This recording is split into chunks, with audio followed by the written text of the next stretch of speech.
Estamos aqui para mais um episódio de Doutora Ju Sem Filtro. Hoje temos o prazer de receber um colega queridíssimo, psiquiatra, Dr. Amaury Cantilino, que vai falar conosco sobre depressão na pós-menopausa. Eu queria lembrar vocês aí, quem não está inscrito, que se inscreva, que compartilhe. Esse conteúdo vai ser maravilhoso e vocês vão ter a oportunidade de ajudar outras pessoas que estão precisando desse assunto, né? Se aprofundar um pouco nesse assunto. Então, Amaury, seja muito bem-vindo. Poxa, é um prazer, Juliana, estar aqui presente com você. Você é sempre uma pessoa muito simpática, se comunica tão bem com a população. Eu acho que vai ser uma grande oportunidade de conversar um pouco sobre esses temas da psiquiatria, né, que são tão caros, são tão importantes, sobretudo nesse mundo pós-pandêmico, que a gente tem tanta gente que está precisando de tratamento, está precisando ser identificado no seu sofrimento. E, enfim, aqui eu acho que é uma grande oportunidade. É uma oportunidade. Amaury, eu queria que você se apresentasse, que as pessoas precisam saber. Minha gente, ele é autor de livros tão chique. Tem livros maravilhosos. Olha, esse não sai da minha cabeceira, tá todo riscado aqui, porque eu não compro livro só não, eu leio também, viu? Ele é autor de livros, esse aqui é Transtornos Psiquiátricos da Mulher, maravilhoso, né? Porque a gente vai falar, tem muita coisa acontecendo que a gente precisa se debruçar sobre isso na vida da mulher, né, Amaury? Então, a depressão, por exemplo, é um deles, né? Mas antes de falar na depressão, eu quero que você se apresente. Eu sou Amaury Cantilino, sou psiquiatra e formado na Universidade Federal de Pernambuco. E lá na Federal eu também fiz a residência médica em psiquiatria no Hospital das Clínicas. Depois fiz mestrado, fiz doutorado em neuropsiquiatria e ciência do comportamento e depois acabei sendo professor da UFPE e fiquei durante 11 anos como professor de lá do Centro de Ciências Médicas. Cheguei a ser professor associado e aí depois da pandemia algumas coisas mudaram e eu preferi ir por outras estradas. Outros rumos, né? A vida da gente é de ciclos, né, Amaury? Mas desde lá atrás que eu trabalho muito com saúde mental da mulher, né? Sobretudo depressão durante o climatério, depressão no pós-parto, psiquiatria perinatal, né? Uso de psicofármacos durante a gravidez, durante a lactação, transtorno disfórico pré-menstrual, são os temas que mais eu trabalho, que eu mais publico também, né? Que eu amo, minha gente, maravilhoso, indico a todo mundo. Olha, fica aí a dica do livro, depois eu vou deixar o link bem maravilhoso, vocês comprarem na Amazon. Isso, tem um outro, chama Women's Mental Health, foi um livro que saiu pela editora da Universidade de Cambridge. E tem outros livros também, assim, mais anteriores, de psiquiatria clínica, que é um livro para médicos, para profissionais de saúde geral. Enfim, tem alguns. Tem psicologia médica, que é como é que a gente vai lidar com pacientes. Com o paciente, né? Que é tão difícil no dia a dia. Parece uma coisa simples, mas que a gente tem que ter muito preparo, né, Amaury? Exatamente. Mas, Amaury, você que é um estudioso da saúde mental, saúde da mulher, eu queria que você falasse um pouquinho sobre depressão, né? Assim, como é que está a questão da estatística, né, de depressão na mulher, na pós-menopausa, na perimenopausa? É uma coisa que está muito frequente no seu dia a dia? Me conte. Essa pergunta é fundamental, porque depressão vai ocorrer no curso da vida da mulher em cerca de 15% delas. Ou seja, 15 cada 100 mulheres vai deprimir em algum momento da vida. Infelizmente, a maior parte delas, pelo menos 8%, vai deprimir mais do que uma vez ao longo da vida. E a gente sabe que alguns períodos são períodos de mais vulnerabilidade. Mais críticos, né? Exatamente, que é o período do pós-parto e o período da perimenopausa. Desde que começam aquelas irregularidades menstruais, que vão chegando lá em torno dos 45, 46, 47 anos de idade, até chegar à menopausa, a mulher pode ter um novo pico de incidência. O que é incidência? É o aparecimento de novos casos. Então, vocês terem uma ideia, nesse período de perimenopausa, que são esses 5 anos em torno da menopausa, cerca de 8% das mulheres vão deprimir. E desses 8%, 5% são mulheres que vão ter uma recorrência da depressão, mas 3% vão ter depressão pela primeira vez. Então, a gente tem esse novo pico de incidência durante o climatério, que faz com que muitas mulheres passem a ter depressão a partir de então. Entendi.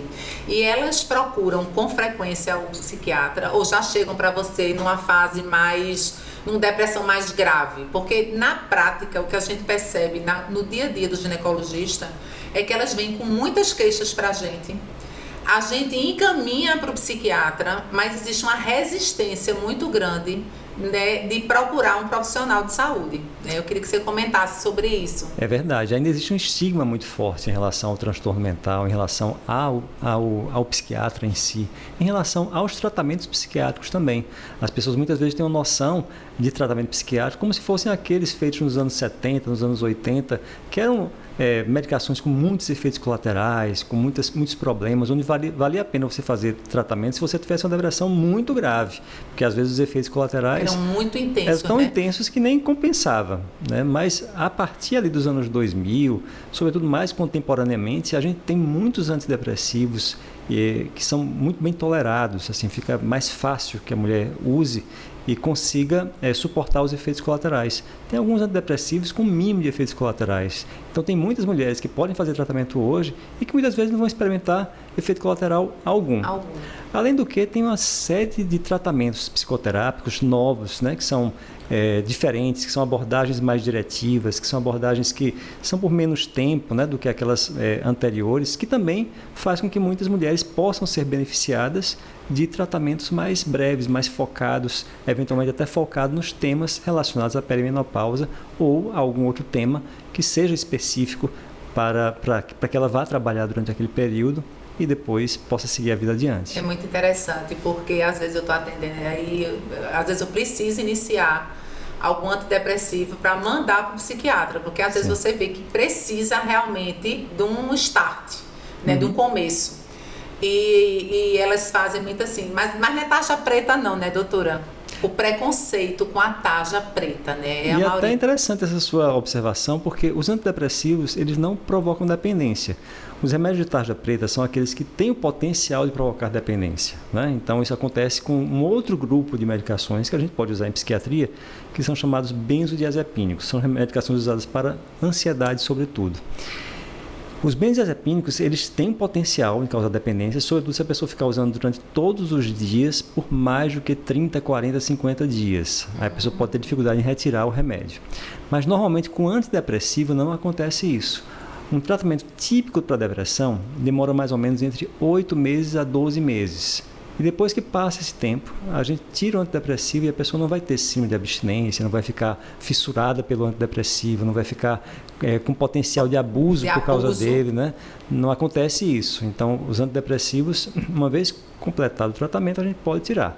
Claro, algumas mulheres podem ter uma recorrência da depressão, mas é por conta das características da própria depressão. Então, algumas pessoas, pelo menos aí 30%, 40%, vão precisar usar antidepressivo por um tempo mais continuado, porque ou tem depressão recorrente ou tem o que a gente chama de depressão crônica. Entendi. Que são aqueles casos da pessoa deprime e precisa do antidepressivo para se manter com o humor normal. Com o humor normal. Então fica aí, tá vendo, minha gente? Nem todo remédio é necessariamente para tirar você de uma crise de depressão tem que ser um tarja preta, né? E não tem um preconceito. Inclusive, se precisarem tomar um tarja preta, porque vai ser prescrito por um profissional responsável que saberá prescrever corretamente para vocês, porque às vezes as pessoas ficam sem querer tomar ou então se automedicando, porque também eu já vi aqui assim, fui no psiquiatra, aí ele passou tais remédios, mas aí, doutor, eu achei que era demais. Veja, a pessoa é leiga. E aí eu reduzi por conta própria um remédio. Então, assim, também não deve fazer isso, né, Amaury? Não, porque tá reduzindo por conta própria. De forma alguma, porque é o seguinte, o tratamento da depressão, ele se dá em fases. Tem a fase aguda, que demora ali mais ou menos 6 a 8 semanas, que é o tempo que leva para que o antidepressivo consiga fazer com que a pessoa saia lá debaixo do buraco até voltar a funcionar do jeito que funcionava antes. Mas só que depois vem uma fase chamada fase de manutenção, porque um episódio depressivo, Juliana, dura tipicamente cerca de 8 a 10 meses. Então, se a pessoa usa um antidepressivo, fica bem depois de 2 meses, 3 meses, e ela tira, ela ainda está dentro do episódio depressivo, então ela tem uma chance muito grande de recair. Então ela vai precisar utilizar o antidepressivo até o tempo que a gente estima que exista aquele episódio depressivo, para depois que a gente tirar e ela continuar firme. Porque se ela parar antes, ela vai quase com certeza recair. E tem que fazer desmame, Amaury? Todo mundo tem que ter um desmame antes de ir tirando? Não necessariamente. Geralmente até nem precisa com antidepressivo. A gente faz muito mais para que a pessoa vá se adaptando à ideia de ficar sem o remédio também. Porque algumas pessoas... Dependência psicológica, às vezes, né? E dá aquela caixinha. A pessoa ganha uma confiança tão grande, né? Porque ela estava tão mal quando começou a usar aquele remédio, ficou bem, então voltou às suas atividades, voltou à sua vida, né? Que ela fica morrendo de medo de voltar até aqueles sintomas todos, aquele sofrimento que é muito significativo, porque é muito desgastante estar com depressão, né? Porque altera tudo. Altera o sono, né? Perturba demais o sono, altera o apetite, altera a libido, altera a forma da pessoa pensar. A pessoa fica tendendo a pensar de uma forma muito negativa sobre qualquer coisa. Então, o mundo da pessoa que está com depressão é sempre um mundo muito mais complicado, é sempre um mundo muito mais pesado, doloroso, né? Doloroso, às vezes com muito sentimento de culpa, muito sentimento de arrependimento, muitas ideias, eventualmente até de insuficiência, de incapacidade, que podem até combinar, eventualmente, com ideias de desejo de morte, com ideias de que seria melhor estar morta, de desejo de ter uma doença grave para poder ir embora, né? Ou até ideias de suicídio. Eventualmente até com planejamento de suicídio e tentativa de suicídio. Então a depressão ela altera muito a forma como a pessoa vive, fazendo com que o mundo ele fique muito mais sombrio, muito mais cinzento, muito mais problemático do que ele é de fato. E aí quando a pessoa faz um tratamento e consegue sair desse mundo para um mundo da realidade, vamos chamar assim, né? Que não é uma maravilha. Uma maravilha, mas também não é aquele buraco, né? Exatamente. Aí a pessoa se ela tirar de vez... ela ganha uma confiança muito grande no remédio. E aí, às vezes, quando passa o tempo, quando a gente percebe que já pode tirar o remédio, ela pode ficar insegura em relação a tirar. Retirada. Mas a gente fazendo isso de uma forma programada, ela pode retirar sim. E acompanhando direitinho, você tem como analisar isso, né? Exatamente. Ver os sintomas, ver tudo, né? E aí é muito, muito importante. Além de ir ao psiquiatra uma primeira vez, depois ir sequencialmente para as consultas de acompanhamento, porque é quando o psiquiatra vai ter a oportunidade de conhecer mais aquela pessoa, saber quais são os outros fatores que são fatores que podem interferir no transtorno dela, saber conhecer melhor como é que funciona ela em relação a outras doenças, se ela vai precisar utilizar outros remédios, a gente tem que saber se não vai ter alguma interação medicamentosa. E também fazer um acompanhamento também dos aspectos psicológicos, né? dos aspectos psicossociais, vamos chamar assim, e muitas vezes atrelado a um tratamento psicoterápico que pode ser feito com psiquiatra ou com psicólogo. Eu ia perguntar sobre isso, porque tem psiquiatra que faz o acompanhamento psicoterápico. Sim. E tem um psiquiatra que não faz. Na verdade, assim, essa distinção? Para ser psiquiatra, a gente faz medicina, né? São 6 anos, e depois a gente faz a residência de psiquiatria, que são 3 anos. E ao longo desses 3 anos, todo residente de psiquiatria precisa ter também uma supervisão e um aprendizado de psicoterapia. Depois que acaba esses 3 anos, alguns psiquiatras optam por fazer só psicoterapia, com prática clínica. Outros optam por fazer só a parte mais clínica. Farmacológica, de diagnóstico e tudo mais. E alguns psiquiatras mantêm as duas coisas.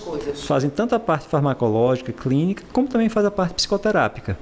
Né? E tem até alguns psiquiatras que se aprofundam ainda mais e podem fazer uma terceira residência médica em psicoterapia ou fazer uma prova de título em psicoterapia para se intitular psicoterapeutas.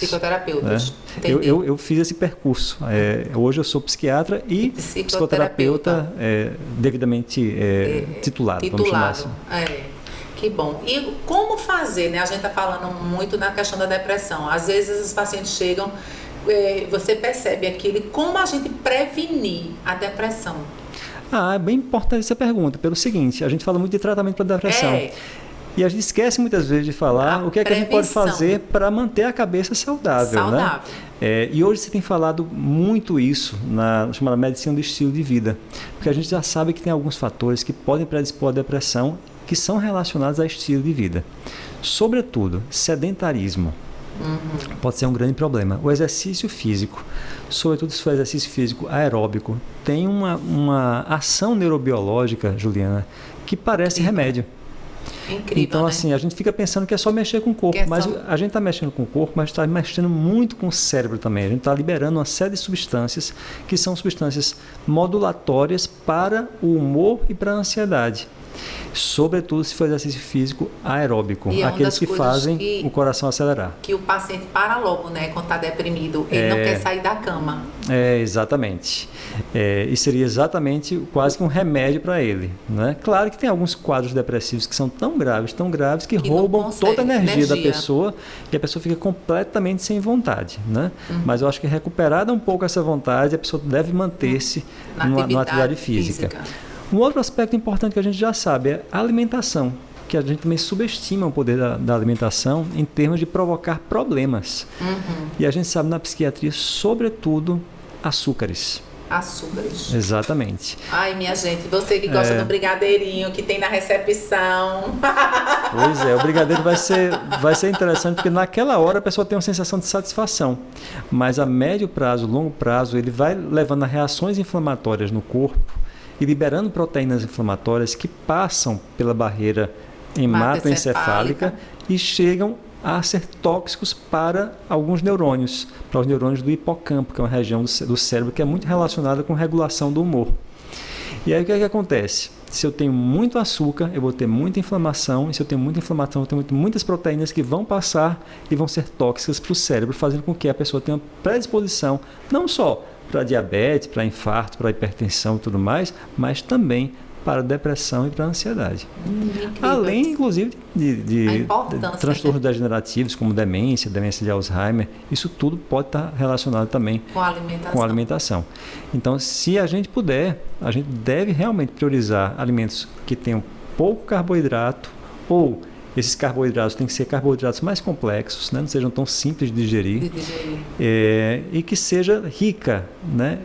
Em vegetais, legumes, em fibras e que também contenham, na medida do possível, castanha, essas oleaginosas, né? Que são alimentos que têm alguns precursores da serotonina, que é o triptófano. Triptófano. Exatamente. Então, na noz, por exemplo, tem muito triptófano. Ninguém nem precisa fazer reposição de triptófano. Eu adoro. Vou comer todo dia agora. Uma castanha de Pará, uma noz, vai ter uma quantidade boa de triptófano, que é o precursor da serotonina, é a matéria-prima para a fabricação da serotonina. Então, alguns alimentos podem ser protetores em relação a isso. Outra coisa que é importante, a gente tem que entender na vida quais são as nossas prioridades em termos de valores. O que é que a gente acha importante na vida? É a família, é o trabalho, é uma realização pessoal, é o lazer, são as relações familiares, é a relação conjugal, é a relação com os filhos, é religiosidade. Enfim, são vários os possíveis pilares que a gente tem na vida. São as relações sociais, né? Eu sempre gosto de perguntar aos meus pacientes o seguinte: imagine-se você no seu funeral e alguém vai falar sobre você. O que é que você gostaria que essa pessoa falasse sobre você? Que dissesse assim: você, Amaury, foi um bom pai, foi uma pessoa que foi excelente para os seus filhos.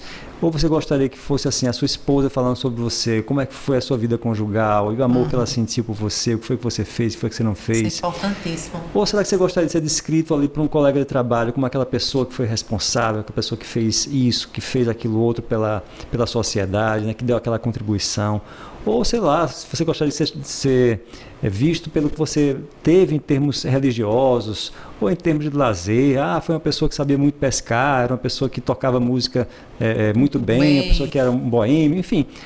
Quais são aquelas coisas pelas quais você gostaria de ser lembrado? Isso dá uma pista daquilo que você valoriza. Porque na hora que você tem a clareza dos seus valores, você deve ter a clareza de tê-los como referência para tomar suas decisões, para não se afastar deles. E isso é protetor para a depressão. É você estar aproximado daquilo que você valoriza. Eventualmente, nesse corre-corre da vida, a gente fica tão entretido, vou chamar assim. Né? Tantas coisas acontecendo. Às vezes é com o Instagram, às vezes é com o Netflix, tudo mais. Tudo bem, podem ser coisas interessantes, né? Mas que às vezes a gente fica até desconectado daquilo que dá sentido à nossa vida. Né? Então, assim, eu preciso saber o que é que dá sentido à minha vida para que eu chegue e encontre esse sentido e possa ter esse sustentáculo na hora de um estresse, na hora de uma intempérie que a vida me oferece, para que eu tenha pilares onde eu possa me sustentar. Então tem que estar próximo desses valores. Então, atividade física, dieta, a questão dos probióticos, Amaury, que está na moda falar muito sobre probióticos, né? Se descobriu muita coisa sobre isso. E tem alguns que têm ação a nível cerebral, né? Tipo Probians e outras marcas aí, propondo isso. O que é que você pensa sobre os probióticos? É interessante, porque isso tem sido cada vez mais estudado na psiquiatria. Na psiquiatria, é uma das né? coisas que tem sido mais estudadas atualmente, em termos de potencial terapêutico. E já mostrando alguns resultados, alguns bons resultados, com alguns probióticos específicos. O grande desafio é a gente saber exatamente quais serão essas bactérias e quais são as doses, né, que a gente vai utilizar para que a gente realmente promova os melhores resultados. Mas eu acho que a coisa ainda está engatinhando, mas está no caminho certo. Mas será que vem para substituir os antidepressivos, essas coisas? Não, vem para somar. Eu acho pouco provável que a gente tenha só nisso um substituto. Um substituto. Eu acho que, na verdade, quando a gente lida com a complexidade do que é um transtorno psiquiátrico, o que a gente pudesse utilizar para somar, né? Exatamente, de arsenal para que a gente brigue com força. Problema. Eu acho que a gente não deve abrir mão de absolutamente nada. É verdade, isso é uma coisa extremamente importante. Minha gente, eu queria compartilhar com vocês que eu tive depressão, né? Eu gosto de dizer, eu tinha dito às meninas que eu ia dizer. Porque eu nunca imaginei que eu pudesse ter depressão. Porque como eu sempre fui muito bem-humorada, né? Amaury me salvou, minha gente, me tirou do buraco ano passado. Né? Papai teve câncer e meu sogro teve câncer, foi tudo na mesma época e eu deprimi.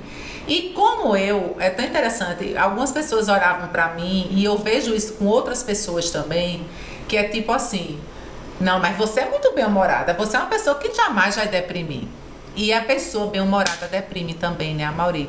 Também, assim, ninguém na verdade está completamente protegido. Alguém está protegido, é isso que eu queria saber, blindado. Não, ninguém está completamente. Agora, claro, né, se a gente tem uma genética familiar muito forte para depressão, para transtorno de ansiedade, transtorno bipolar, a gente vai ter uma chance realmente bem maior de ter depressão ou qualquer transtorno psiquiátrico. E outro fator também depende da quantidade de estresse ou de problemas que a pessoa está enfrentando durante um determinado momento, né? Porque a gente sabe que estresse e depressão tem uma ligação muito estreita, né? Estresse, privação de sono, né? Situações muito catastróficas que a gente possa passar, situações traumáticas. Então, vários fatores vão se confluindo para que um quadro depressivo apareça. E a gente tem que saber identificar, né, cada uma dessas situações, porque a gente não vai poder negligenciar nenhuma delas, inclusive no tratamento. Então, quando a gente tem um fator genético que é muito forte, a gente sabe que vai ter uma psicofarmacologia que precisa ser bem apurada, que precisa ser bem cuidada, né? Então, precisa encontrar um psiquiatra que conheça bem de psicofarmacologia. Se a gente nota que tem fatores estressores que são muito significativos, que são repetitivos, né? Que são diversos para a vida daquela pessoa, que vão, inclusive, ao encontro daquele ponto fraco da pessoa, porque cada pessoa tem o seu ponto de fragilidade. Né? Então, uma coisa que pode ser estressora para você pode não ser para mim e vice-versa. Né?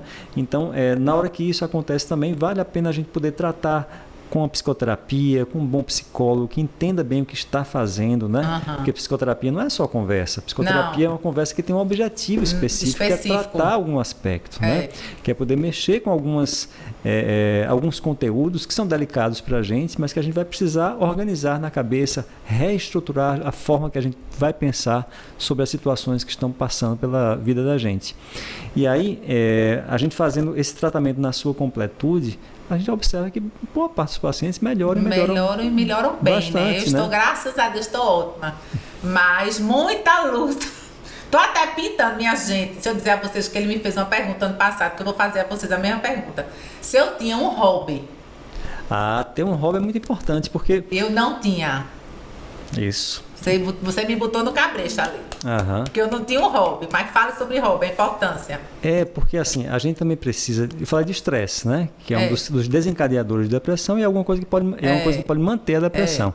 Então, para que a gente tenha um manejo do estresse, a gente vai precisar ter também aquelas circunstâncias, aquelas atividades que vão provocar na gente uma sensação de engajamento, vamos chamar assim. Aquela situação da gente esquece da vida, esquece do tempo, esquece dos problemas enquanto a gente está engajado naquilo ali. Com aquilo ali.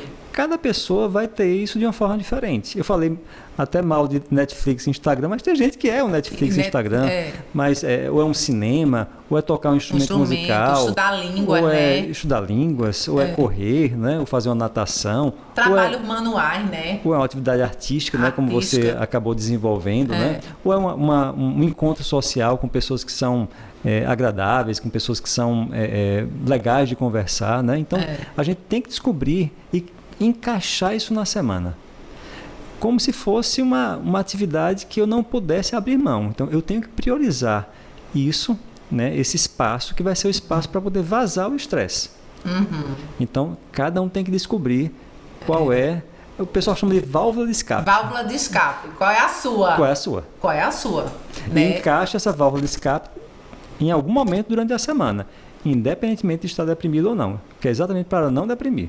Exatamente, faz parte da prevenção, né? Também. Faz parte ainda dos fatores preveníveis. Então, assim, a questão do exercício, ter um hobby, ter um ciclo. A gente percebe também que as pessoas que têm um ciclo de amigos, né, e que interagem com esses amigos, porque tem gente que tem um ciclo de amigos só no Instagram e no WhatsApp, mas não sai para tomar um café, para dar uma risada, para ter esse engajamento social.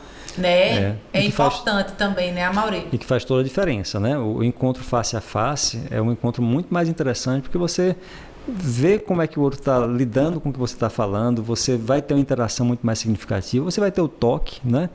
O ser humano, ele é muito afeito ao toque. Né? Se observa que um carinho, uma bobagem, um carinho, um abraço, né? Numa hora de uma dificuldade, diminui cortisol, que é um hormônio relacionado ao estresse. Então veja uma coisa que parece uma coisa boba, né? Que é um abraço, que é um carinho, que é um afago. Isso tudo pode reduzir o estresse biologicamente, não é só psicologicamente, como se fosse uma coisa absolutamente abstrata.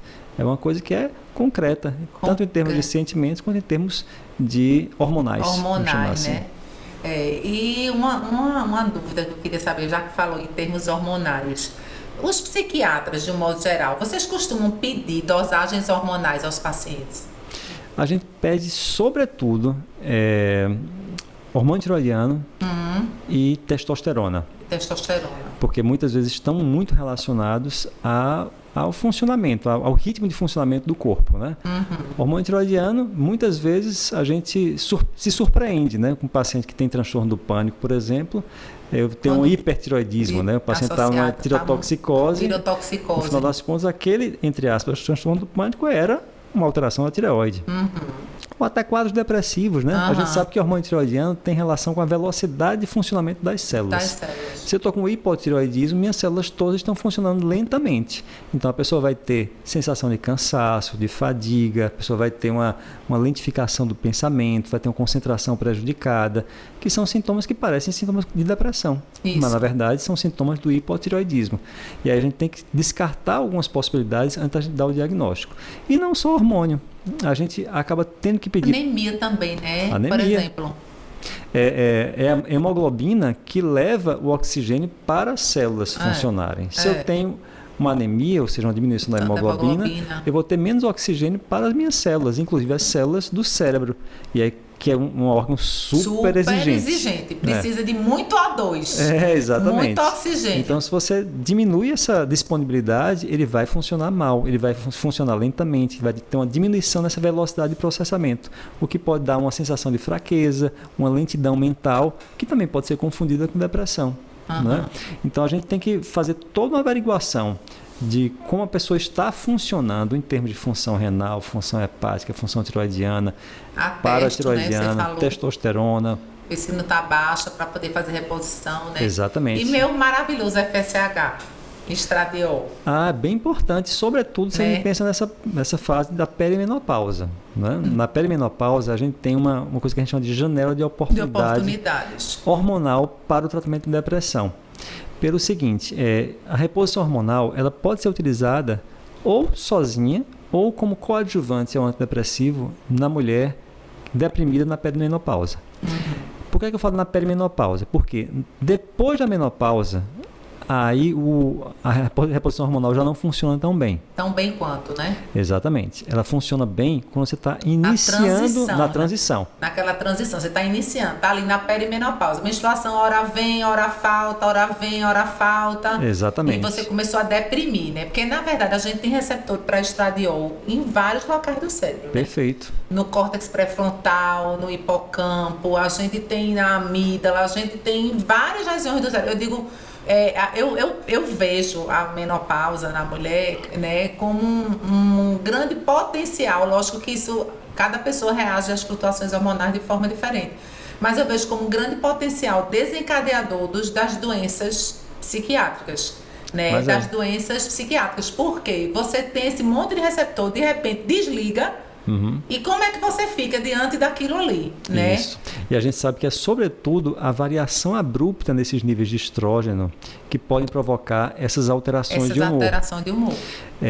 E aí, durante esse período do climatério, a mulher começa a ter variações que são muito frequentes e que não são cíclicas e previsíveis como ela tem antes. Porque muitas mulheres têm o que a gente chama de transtorno disfórico pré-menstrual. Ela sabe que ela vai ficar mal, ela vai ficar sensível, deprimida, irritada ali 3, 4, 5 dias antes da menstruação. Mas ela sabe que tem a ver com isso. Depois passa. Mas quando chega no climatério, como essas irregularidades menstruais e hormonais elas são menos previsíveis, aí isso pode levar à depressão com mais frequência, porque ela passa a ter irritabilidade, desregulação emocional, ansiedade e tristeza, hipersensibilidade a qualquer momento ao longo do ciclo.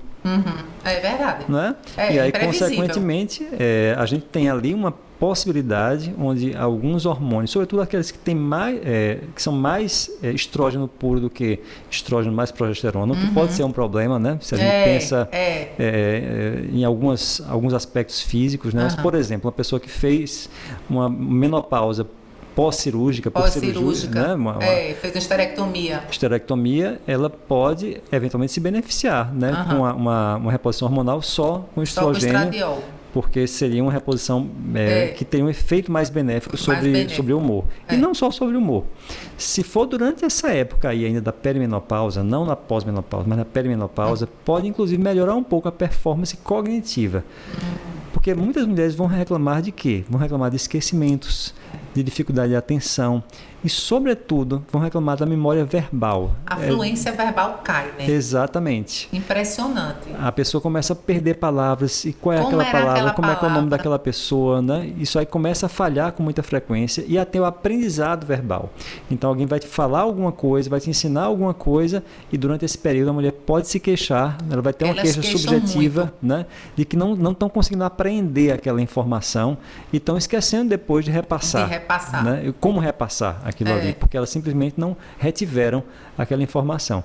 E aí, a gente tem, durante esse período, também uma possibilidade de hormônio, de terapia hormonal, poder ajudar durante esse período de transição. Mas depois disso, infelizmente, a gente perde essa oportunidade.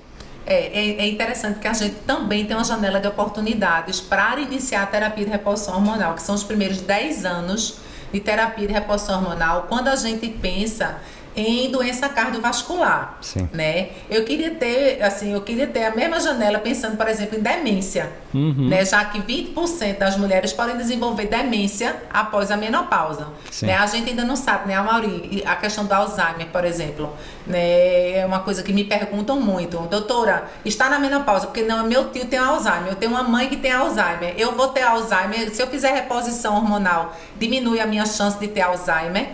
Não diminui. Infelizmente. A gente sabe que Alzheimer é 2 vezes mais comum em mulheres do que em homens. Né? E a gente não sabe exatamente por que isso acontece. Mas a gente sabe que já durante a perimenopausa as mulheres já começam a ter algumas queixas de memória, que não significa dizer que seja Alzheimer.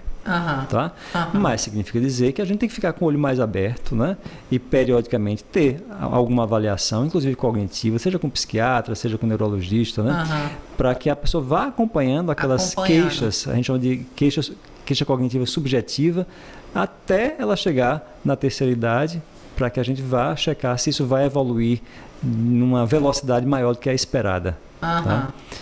Não tem idade, exatamente. Assim, tem alguma idade que você sugere esse acompanhamento?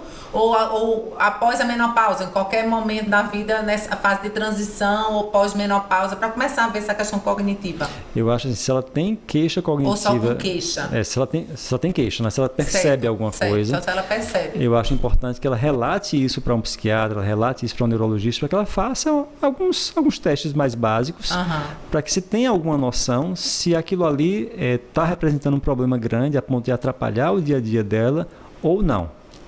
E aí, periodicamente, uma vez a cada 2 anos, uma vez a cada 3 anos, ela vai repetir e fazer de novo esses testes para saber se decline, porque todos nós, Juliana, com o tempo nós vamos perdendo neurônios e, consequentemente, nós vamos perdendo cognição. A gente ganha experiência, né?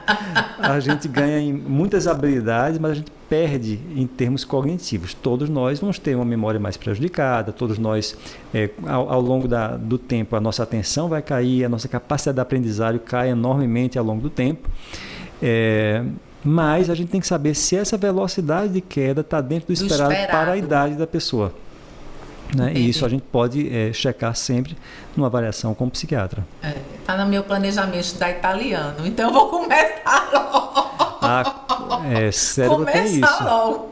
Vou começar logo antes que a idade avance muito, eu não consiga mais estudar italiano. Eu tenho que aprender italiano até 2028, que é quando eu tenho a entrevista do meu visto. Sim. Então até lá eu vou ter que estudar. Isso é útil por 2 razões, porque assim o cérebro funciona quase como se fosse um músculo nesses termos aí. Quanto mais você usa, menos ele vai morrendo. E segundo, mesmo que ele vá morrendo, quanto mais você usa, mais você vai ter repertório. Você vai ganhar reserva, a gente chama de reserva cognitiva para lá no futuro.